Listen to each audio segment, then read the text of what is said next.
Nabi kita tercinta Muhammad sallallahu alaihi wasallam. Beliaulah panutan kita, beliaulah contoh kami nama baji ilalang talasa tangasing anne Bapak Ibu sampai ajal kematian datang kepada kita semuanya. Bapak Ibu jemaah kasih yang dimuliakan Allah, kemudian yang kedua yang ingin saya sampaikan pula lebih awal di hadapan Bapak, di hadapan Ibu, bahwasanya kedatangan saya malam ini tidak punya maksud apalagi tujuan untuk mengajari Bapak dan Ibu. Tetapi kedatangan saya malam ini hanyalah untuk mengingatkan saja. Asih pakai ingat jagi bawang Bapak Ibu. Nasabah yang akan saya sampaikan ini di hadapan kita semua adalah sesuatu yang sudah sering kita dengarkan Bapak Ibu. Anu biasa menelangi orang neto lintai, bahkan sudah biasa kita sampaikan. Tapi yang namanya manusia, kata baginda Nabi kita, li'anna sunniyal insan linisyanihi, bahwa sifat tabiatnya manusia itu adalah pelupa. Dan saya yakin semua yang ada di hadapan dan ada di belakang saya malam ini adalah manusia-manusia yang suka lupa. Atau ada di antara kita Bapak Ibu yang tidak pernah lupa di sini? Panede Kalimantan. Iya. Punanya atau panede lima langsung lagi telepon tiap bulan menuju rumah sakit tadi. Sebab Nabi yang telah sampaikan bahwa sifat tabiatnya manusia, batuang kanai kate anne ini kanainya lupa tahu mana sate nak kena kulit di pasti salah jadi kena tak lupa Bapak Ibu.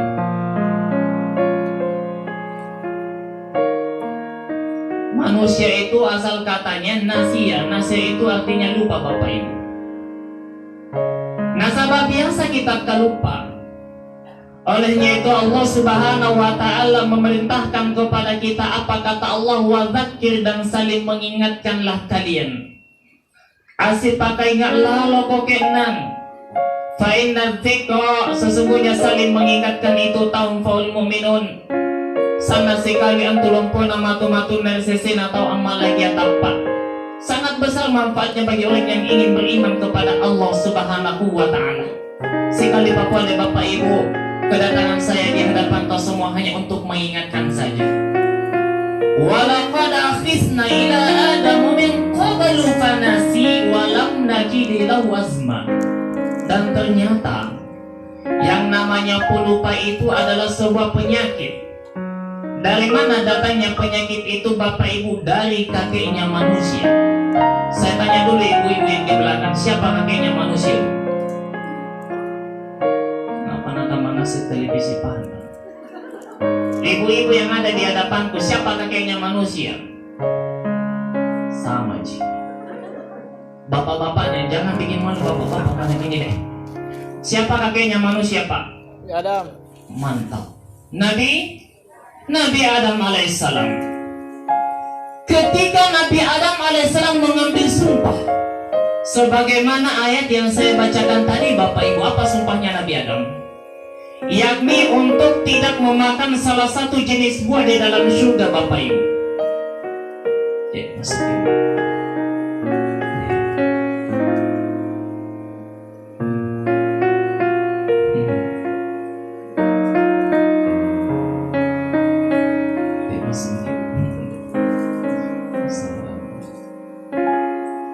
Saya tanya kembali ibu-ibu.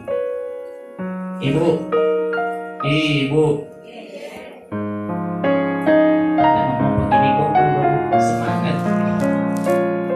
Ibu, buah apa namanya yang dilarang dimakan oleh Allah di dalam surga oleh Nabi Adam, Ibu? Buah? Ngapa na buah unti? Oh, buah kuli. Tunggu Gustas.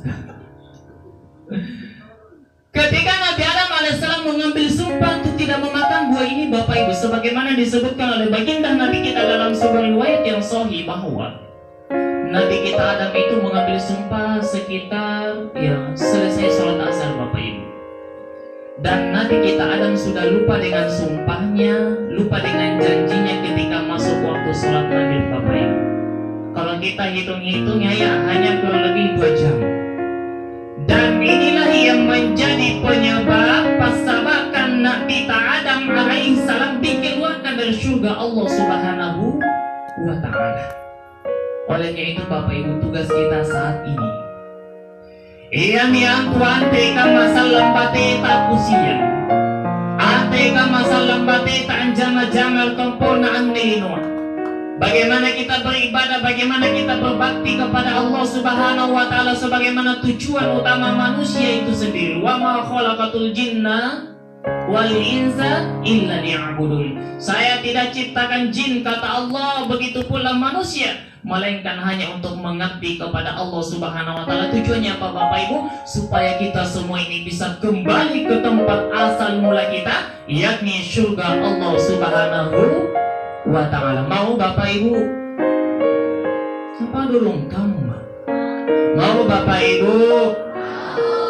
20 ji, banyak tamu. Mau Bapak Ibu? Dulu mantu. Mau Bapak Ibu? Iya, ikan di pasabi. Ada juga itu memang tidak mau masuk surga Bapak Ibu. Pernah saya tanya tetanggaku, siapa yang mau masuk surga di sini? Angkat tangan semuanya kecuali ada satu tidak mau. Saya tanya, kenapa kita tidak mau masuk surga? Iya. Nah bilangnya begitu sama saya sudah dipesan oleh bapak saya. Nah karena puna lompo ko ikaw na antama ko polisi. Anak-anak yang saya tanya Bapak Ibu. Bapak Ibu jamaah saya insya Allah dimuliakan oleh Allah Subhanahu wa ta'ala. Dan kita semua ini telah paham Bapak Ibu. Baginga semikiasen na ang kanaya. Hidup di atas muka bumi ini itu tidak ada yang abadi. Semuanya punya batas, semuanya punya titik henti yang telah ditetapkan oleh Allah Subhanahu wa ta'ala. Sebagai contoh yang saya bisa angkat di hadapan Bapak Ibu malam ini, ibu-ibu yang ada di hadapan saya malam ini, apalagi yang ada di belakang saya, kalau saya lihat kita alhamdulillah semakin tua semakin cantik ini cini. Bukti na nebangi cahaya ngasih di mukana. Nabi lagi cahaya lampu.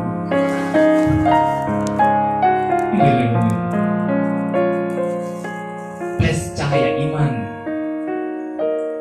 Boleh jadi ibu-ibu yang ada di belakang, yang ada di hadapan saya, ya ketika mungkin usianya masih belasan tahun, 18 sampai 25 tahun, beliau-beliau ini adalah gadis yang sangat cantik. Saking cantiknya beliau dikenal sebagai bunga desa kembang kota. 10 laki-laki yang datang melamarnya, tapi cuma satu yang menyangkut di hatinya. Siapa Bu? Ibu? Siapa? Lama-lama kamu Pak. Siapa Bu? Bapaknya dong. Masa yang lain? Tapi coba kita cek ibunda kita. Ketika ibu sudah berusia 60 sampai 70 tahun, di mana kecantikan ibu? Di mana?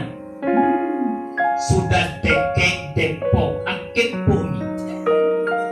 LDL tidak berlaku lagi, Macola tidak berlaku lagi, BCL tidak berlaku lagi, apalagi penambahan pipa-nya. Apa samaannya dengan bapak kita ibu? Bapak yang ada di hadapan saya ini alhamdulillah sama dengan ibu-ibu, semakin tua semakin ganteng juga. Boleh jadi bapak-bapak yang ada di hadapan saya malam ini ketika usia beliau ini masih muda, beliau ini adalah laki-laki yang sangat ganteng. Saking gantengnya beliau dikenal sebagai laki-laki paling setia atau setiap tikungan ada. Saking gantengnya Bapak Atta. Tapi coba kita tengok ayahanda kita, bapak kita. Ketika bapak sudah berusia 60 sampai 70 tahun, di mana kegantengannya Bapak Atta? Ya sudah deket Depok, akit potumi. Ya mungkin saja dulu ketika usia masih muda pipinya bagaikan Aliando. Kenapa senyum-senyum di belakang? Kenal Aliando kan? Hah? Kenal di mana gitu? Di TV. Di TV juga lagi. Mau lihat kalian ke malam ini? Gampang ji. Tetap saya Ustaz. Puji Allah. Beda tipis saya dengan Aliando. Ya. 11-12. Ya. Ada Tommy bilang, Ustaz, lotong-lotong dikit aku betul ini. Kalau saya ini saya akui losta masta. Lotong-lotong memang tapi manis kita uang. Oh, puji Allah. Boleh jadi ketika usia masih muda, ibu masih cantik, bapak masih ganteng, tapi begitu tua sudah berubah. Kecantikan tidak abadi, kegantengan tidak abadi, pangkat jabatan tidak. Kita semua ini bapak ibu, semua punya batas, semua punya titik yang telah ditetapkan oleh Allah Subhanahu wa Ta'ala. Andainya mana padungku Allah Ta'ala batangna kalian tanah asing aneh, semua ada batasnya bapak ibu, telah ditetapkan oleh Allah Subhanahu wa Ta'ala. Kematian tidak pandang usia. Nasabah biasa di bagian jalan diandi kona mudaya pernah cerita mati tawa. Sangin namanya anjo tahu tuaya na janjan balisi. Karena toh anjo tahu tuaya na lima mati.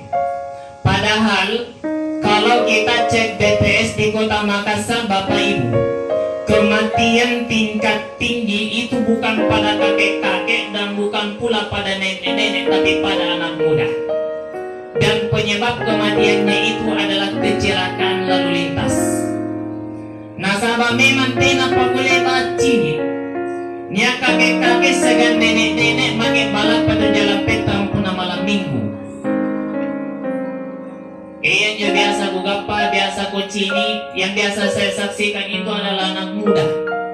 Tapi setelah saya tanya tahu bukan anak muda dan panaikan. Iya, anak muda bagian atas. Kematian tidak pandang usia Bapak Ibu. Kematian itu Bapak Ibu tidak pandang situasi dan kondisi. Jangan kita menyangka malam ini kita datang dengarkan ceramah tasya dalam kondisi sehat walafiat. Tiga-tiga sangat-sangat nebatan kalente. Kita dalam kondisi sehat. Lalu kita menyangka lele Ustaz, saya masih kuat Ustaz, saya masih sehat Ustaz. Benlenja mati ya inengkana Bapak Ibu. Betapa banyak yang disaksikan oleh mata ini. Baru-baru lewat depan rumah ini. Dapat malagi kabar meninggal kidengan. Sila lalu dalekan balata Bapak Ibu. Ikabar makin kana mati dengan. Banyak kejadian di jalan Seyusuf Bapak Ibu. Coba bayangkan, tahu tiga sama batang kalina, dia kuat, dia sehat, dia naik tangga, dia plester rumahnya, patah tangganya, jatuh meninggal. Di depan masjid Babu Saada, di Jalan Manduki Makassar Bapak Ibu. Kebetulan saya juga isi malam ketiga. Ada lorong kecil masuk, nah bilang itu anaknya sama saya, Ustaz, ini mamaku yang meninggal, pergi di jalan-jalan subuh Ustaz. Dia ke masjid sholat berjamaah, sedang kebiasaannya itu kalau pulang dia sholat subuh dia pergi jalan-jalan. Ustaz, baru itu tangga itu, nah tunjuk, begini juga ada tangga-tangganya di depan rumah, dia tunjuk itu tangganya Ustaz. Baru satu tangga itu naik ya mamaku kasihan, dia sudah jatuh pingsan. Setelah diangkat masuk tidak ada Ustaz, sudah meninggal. Coba bayangkan Bapak Ibu. Bahkan di Kabupaten Maros sana Bapak Ibu, ini disampaikan juga aja. Bilang ada ya Ustaz, tompiluna jina mati. Coba bayangkan tompiluna jina mati. Bukan ada apa minyo na piluan ka masih. Nakana Ustaz, tiai leta yanyo na piluan na ika pabaluk kali on na pilu ila sumabe ni tata sa. Kita anto ninyo. Ada juga pernah cerita sama saya. Nah bilang ada ya Ustaz, tahun itu juga dicaca na mati. Bukan lelele ngapa nu gampo-gamma. Ante gamma lumpuna cacana. Nakana Ustaz, tiele bajianjo cacana lompo. Ingka tapinawi palapun nalapa palapun basile bapoy. Kematian tidak pandang situasi dan kondisi Bapak Ibu. Makanya ulama kita mengatakan, Sesungguhnya kematian itu lebih dekat daripada tali sandal-sandal kalian. Amban yang ngideng anjo sandalata, nah anjo dikena yang mati. Yang selalu mengikuti kita, yang selalu mengintai kita, kapanpun dan dimanapun Bapak Ibu. Olehnya itu kita harus tetap waspada dan hati-hati. Kematian itu pula Bapak Ibu tidak pandang status.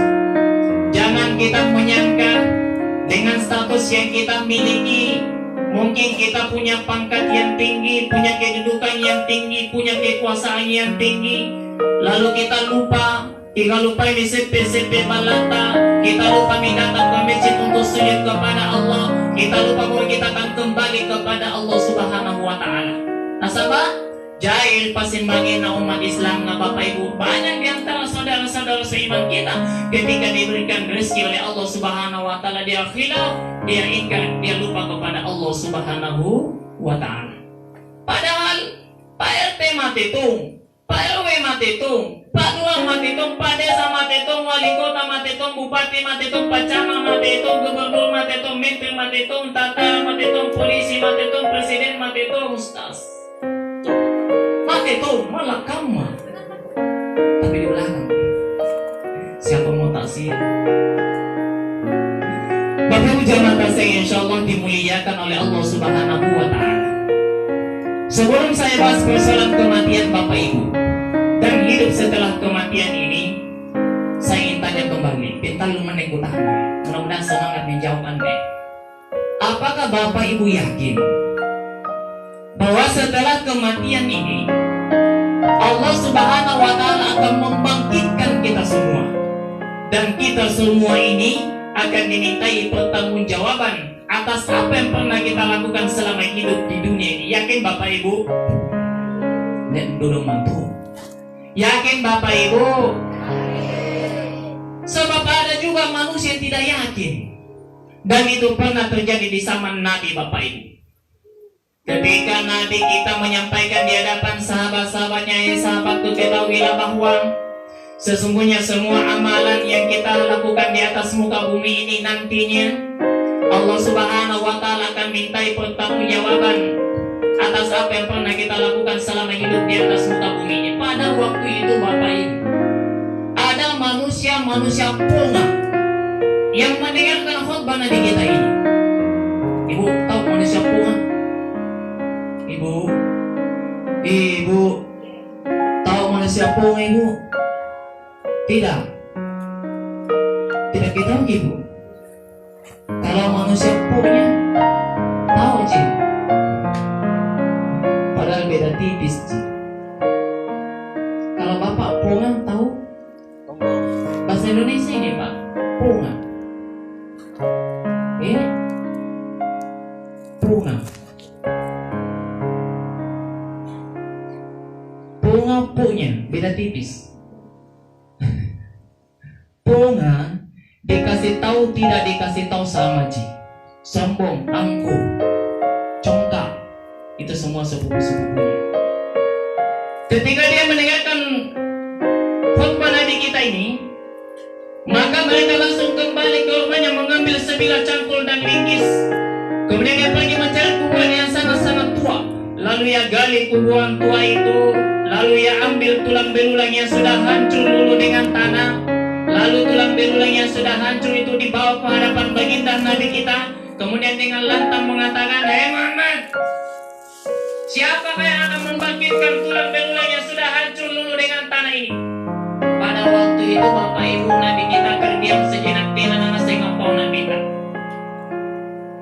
Tak lama kemudian datanglah wahyu yang dibawa oleh malaikat Jibril alaihissalam di dalam Al-Quran surah Yasin sebagaimana yang saya bacakan tadi di awal Bapak Ibu. وَضَرَبَ لَنَا مَثَلًا وَنَسِيَ خَلْقَهُ قَالَ مَن يُحْيِي الْعِظَامَ وَهِيَ رَمِيمٌ. Mereka membuat perumpamaan kepada Allah padahal dia lupa awal kejadiannya. Kemudian dengan lantang mengatakan, siapakah yang akan membangkitkan tulang belulang yang sudah hancur lulu dengan tanah ini? Kul, hai Muhammad, katakan kepada manusia-manusia angku itu, manusia-manusia punah itu, yuhyihal ladzi ansha'aha awwala marrah, yang akan membangkitkan itu semua adalah Allah Subhanahu wa Ta'ala, wa huwa bikulli khalqin alim. Mana sayyaji angnas segisi kuntum mahluna. Dia yang maha mengetahui atas semua makhluknya Bapak Ibu. Dan persoalan kebangkitan ini Jain jabe sarebatan julu agamaku ten apa namanya tapana agana yang ngasih panggau kahantaan ngertompon nilinoe salang lani papalaki ke pertanggungjawaban dari karena Allah Subhanahu wa Ta'ala. Ngapa nakuli ko kana kama Bapak Ibu nasama jain jabe sarebatan julu agamaku nangain na bawang-bawangan sambayan na sholat ji tapi dipanggil pisah sama temanna. Sholat ji kalau ada bosnya di masjid. Sholat ji kalau ada calon mertuanya di masjid. Ini pengalaman ustaz kayaknya. Jainya bisa lebatan julu agamaku biasa lagi na kamu tahuan yang makna si agama manggil. Bahkan natonang pamati ijene matana mana pamati ijene matana manggil. Bahkan beberapa hari yang lalu Bapak Ibu di stasiun televisi nasional dipertontonkan di hadapan kita semua seorang anak yang menuntut orang tuanya karena dia jual rumahnya karena dia tidak bisa makan. Ada anak yang menuntut orang tuanya karena dia jual sepeta tanah karena dia butuh makan, dituntut oleh anaknya lalu dia didampingi oleh pengacara. Ini beberapa hari yang lalu di stasiun televisi diberitakan di mana hati dia seorang anak begitu tega mempidanakan orang tuanya. Jadinya bisa lebatan juru agamaku teha anak-anak kita cintai. Yang mengambil uang kita itu adalah orang yang tidak yakin bahwa apa yang dia lakukan itu kelak akan dimintai pertanggungjawaban di hadapan Allah Subhanahu wa Ta'ala. Olehnya itu Bapak Ibu, Allah tanya kita. Allah tanya kita dalam Al-Quran Bapak Ibu. Apa pertanyaan Allah di dalam Al-Quran? Ala yahunnu ulaika annahum mab'udun. Apakah kalian semua kata Allah menganggap bahwa kalian tidak akan dibangkitkan oleh Allah liyaumin azim, yaitu pada hari yang sangat agung, pada hari kiamat. Yauma yaqumun nas, semua manusia nantinya lirabbil alamin akan berdiri di hadapan Allah Subhanahu wa Ta'ala Bapak Ibu. Dan kita semua berdiri di hadapan Allah di padang mahsyar dalam kondisi aufatan, tidak memakai alas kaki, di sebuah padang pasir yang sangat panas. Disebutkan oleh baginda Rasulullah SAW, diriwayatkan oleh Imam Muslim dalam kitab sahihnya bahwa anjumatan Allah sallam lana besuki Allah Ta'ala, sehingga belana jumatan Allah siaga mulunta tinggal satu jengkal. Sila memahami Bapak Ibu. Saya tanya dulu nih muda-muda, berapa jarak bumi ke matahari? Belajar fisika toh? Berapa jaraknya bumi ke matahari saat ini? Ada yang tahu? Ya, 150 juta kilometer. Bela tombani. Bela. Nani? Kalau di peta di sini lampu merah jam 1 siang. Coba jam 1 siang. Lampu merah itu paling lama 1 menit kayak hani. Saya lagi nih biasa gelisah kan Bapak ya. Bagaimana nih nanti di padang mahsyar? Hanya matana luas silama mami belana Bapak Ibu. Lalu Nabi kita sampaikan di antara kalian ada yang akan mengulangkan keringatnya sampai di mata kakinya. Niat toma pasulusungo sagi kalantu, niat pasulusungo sajaya. Ada pula yang sampai di lehernya, bahkan ada pula yang akan ditenggelamkan oleh keringatnya oleh Allah Subhanahu wa Ta'ala. Tentunya tergantung perbuatan kita ketika hidup di atas muka bumi ini Bapak Ibu. Karena ada tonji disebutkan oleh Nabi, itu 7 kelompok manusia tidak merasakan panasnya matahari itu, karena dia mendapatkan payung naungan yang datang langsung dari Allah Subhanahu wa Ta'ala. Dan Allah akan membangkitkan kita dalam kondisi wafatan, dalam kondisi telanjang bulan Bapak Ibu, tidak memakai sehelai kain pun alias telanjang bulan, bercampur antara laki-laki dan perempuan di satu tempat dalam kondisi kondisi padat dan dalam kondisi telanjang bulat. Saya pernah tausiah di Jalan Anwar. Kebetulan yang meninggal pada waktu itu mahasiswa. Yang datang dengarkan ceramah tausiah pada malam itu boleh dikata mahasiswa semua. Nabi lagi begitu sama saya, Ustaz hebat nak. Ulang anak muda. Seandainya di samping kananmu ada Agnes Monica dalam kondisi telanjang bulat, di hadapanmu ada Jupe dalam kondisi telanjang bulat, dan di samping kirimu ada DP dalam kondisi telanjang bulat, saya katakan kepadamu, tak sedetik pun kamu dapat melihatnya. Kenapa Bapak Ibu? Karena ketika hal ini diketahui oleh Aisyah, istri tercinta baginda Rasulullah SAW, maka Aisyah tanya Nabi, ya Rasulullah, bagaimana mungkin Allah Subhanahu wa Ta'ala akan membangkitkan kita dalam kondisi telanjang bulat, bercampur antara laki-laki dan perempuan di satu tempat dan dalam kondisi padat? Apakah kami pada waktu itu tidak malu-malu? Apakah kami pada waktu itu tidak saling memandang antara satu dengan yang lain? Apa yang dikatakan oleh baginda Nabi kita Bapak Ibu?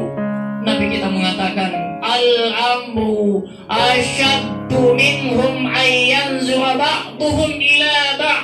Bahwasanya peristiwa pada hari itu lebih dahsyat, peristiwa pada hari itu lebih hebat daripada hanya sekedar melihat sebagian yang satu atas sebagian yang lain. Karena kita semua dalam kondisi likulli imri'in minhum yawma idzin sya'nu yughni.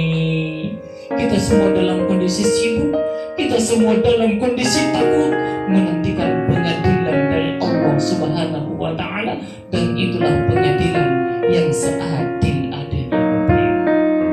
Bapak Ibu jemaah saya insyaallah dirahmati dan dimuliakan Allah. Ini sedikit ayat hadis yang saya sampaikan di hadapan semua Bapak Ibu, yang menggambarkan tentang bagaimana kehidupan setelah kematian ini. Dan yang paling terpenting kita paham, ia perlu jasa ilalan tala satanga dengan Bapak Ibu. Ia niat apa hukum? Apa bekal yang perlu kita persiapkan sebelum ajal kematian datang kepada kita semua? Yakin Bapak Ibu, kematian pasti datang kepada kita. Nabi sampaikan al-mautu babun. Kematian itu hanya seperti pintu saja. Wa kullun nas, dan semua manusia dakhiluha, pasti akan memasuki pintu ini. Mau apapun kita tidak mau, suka apapun kita tidak suka, pasti dan pasti kita semua ini kan mati Bapak Ibu. Mati hanyalah persoalan waktu saja. Apakah Bapak dan Ibu yang duluan, Ustaz yang belakangan, atau sebaliknya, Ustaz yang belakangan, Bapak dan Ibu yang duluan? Memang kalau Ustaz itu takut-takut di duluan, selalu mau di belakang. Bapak Ibu jamaah saya insyaallah dimuliakan Allah Subhanahu wa Ta'ala.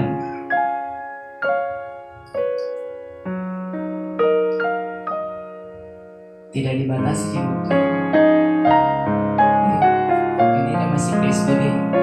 Bisa saya tambah lagi 5 menit Bapak Ibu? Bisa Ibu?